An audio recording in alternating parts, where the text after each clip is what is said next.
సభ సమయపాలన పాటించడం అనేది చాలా ముఖ్యం అధ్యక్ష. సమయం 10:10 కావచ్చింది అధ్యక్ష. ఈ సెషన్లో ఏ ఒక్క రోజు కూడా అసెంబ్లీ 10 అంటే 10 గంటలకు స్టార్ట్ కాలేదు. మీరు లాస్ట్ సెషన్ చూడండి, మేము 10 ఏళ్ళు సభ నడిపితే 10 అంటే 10 గంటలకు ఖచ్చితంగా టెన్షన్గా సభ నడిపాము అధ్యక్ష. సభ సమయపాలన పాటించడం అనేది చాలా ముఖ్యం అధ్యక్ష. ప్రతిరోజు కూడా ఈ సెషన్లో మీరు చూస్తే రోజు 5 నిమిషాలు 10 నిమిషాలు 15 నిమిషాలు సభ ఆలస్యంగా ప్రారంభం కావడం కరెక్ట్ కాదు అధ్యక్ష. సభ అందరికీ ఆదర్శంగా ఉండాలి, కానీ మనమే ఇట్లా ఆలస్యంగా నడపడం అయితే కరెక్ట్ కాదని మీకు మనవి చేస్తున్నాం.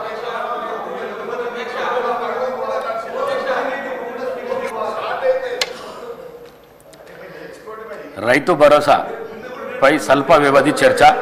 గౌరవ మంత్రి గారు.